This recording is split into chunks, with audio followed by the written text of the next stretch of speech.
আজ আমি আপনাদের সঙ্গে শেয়ার করব ডিম আর বেগুন দিয়ে দুর্দান্ত স্বাদের একটি রেসিপি। ভাত বা রুটি সবকিছুর সাথেই এটা খেতে অসাধারণ লাগে। রেসিপিটি বানানো খুবই সহজ, হাতে সময় কম থাকলে ঝটপট এই রেসিপি বানিয়ে নিতে পারবেন। নমস্কার, আমি তাপসী আর আপনারা দেখছেন তাপসীদের হেসেল।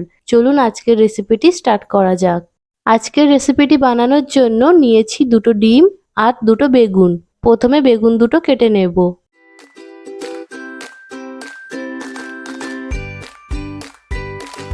আমি এখানে দুটো ডিমের জন্য দুটো বেগুন নিয়েছি।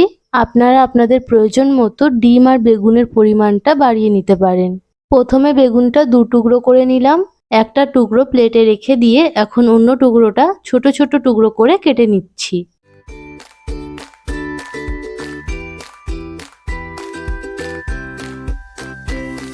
বেগুন কাটা হয়ে গিয়েছে, এখন এটা জলের মধ্যে দিয়ে দিচ্ছি। বেগুন কাটার পরে জলের মধ্যে দিয়ে দিতে হয়, না হলে বেগুন কালো হয়ে যায়। এখন একইভাবে বাকি বেগুনগুলো ছোট ছোট টুকরো করে কেটে নেব।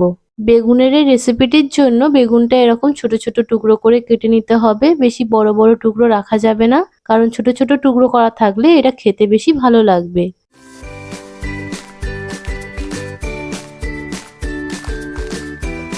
বেগুন কাটা হয়ে গিয়েছে, এখন এটা ভালো করে ধুয়ে নিচ্ছি।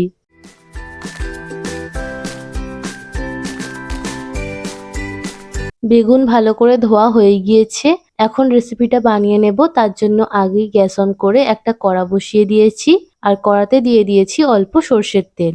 তেলটা একটু গরম হয়ে গেলে দিয়ে দিলাম দুটো ডিম। এখন এই ডিমটা ঝুড়ো ঝুড়ো করে ভেজে নেব। ডিমের মধ্যে কোনো নুন বা মশলা দিইনি, এটা এইভাবেই ঝুড়ো ঝুড়ো করে ভেজে নিচ্ছি।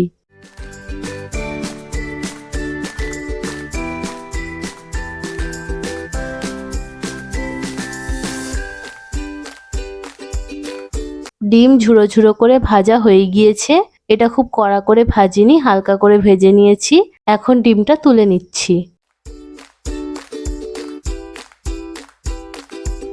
এখন কড়াতে দিয়ে দিচ্ছি আরো একটু তেল। তেলটা একটু গরম হয়ে গেলে দিয়ে দিচ্ছি কেটে রাখা বেগুন।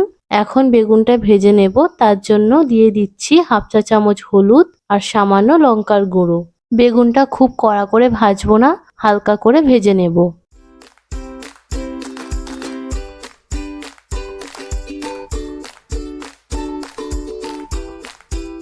বেগুনটা হালকা করে ভাজা হয়ে গিয়েছে আর কালারটাও চেঞ্জ হয়ে গিয়েছে। এর থেকে বেশি কড়া করে ভাজবো না, এখন বেগুনটা তুলে নিচ্ছি।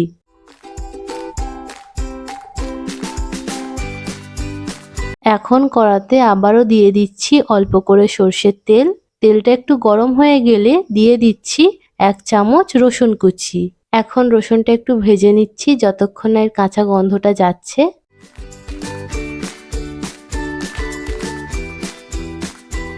রসুনটা একটু ভাজা হয়ে এলে দিয়ে দিচ্ছি দুটো মিডিয়াম সাইজের পেঁয়াজ কুচি আর দিচ্ছি 3-4টে কাঁচা লঙ্কা কুচি।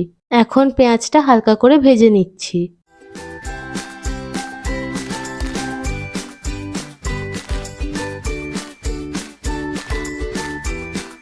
পেঁয়াজটা হালকা করে ভাজা হয়ে গিয়েছে, এখন গ্যাসের ফ্লেমটা লো করে দিয়ে দেব কিছু মশলা।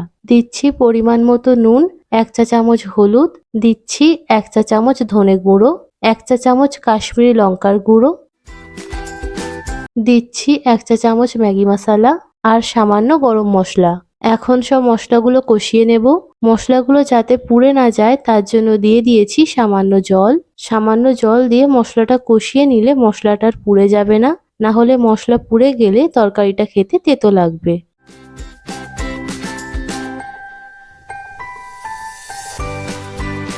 মশলাটা ভালো করে কষানো হয়ে গিয়েছে আর মশলা থেকে তেলও ছেড়ে দিয়েছে, তাই এখন দিয়ে দিচ্ছি ভেজে রাখা বেগুন আর ঝুড়ো ঝুড়ো করে ভেজে রাখা ডিম। এখন গ্যাসের ফ্লেমটা মিডিয়ামে রেখে মশলার সাথে ডিম আর বেগুনটা ভালো করে মিশিয়ে নিচ্ছি।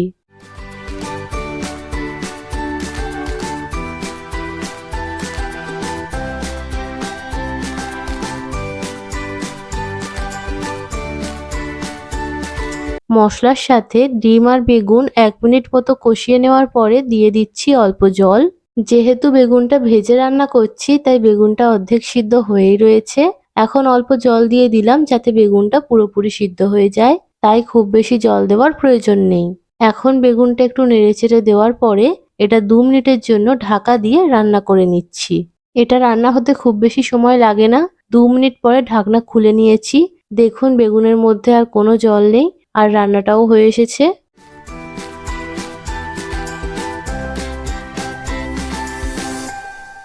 ডিম আর বেগুনের রেসিপি একদম তৈরি। এখন গ্যাসটা বন্ধ করে দেব।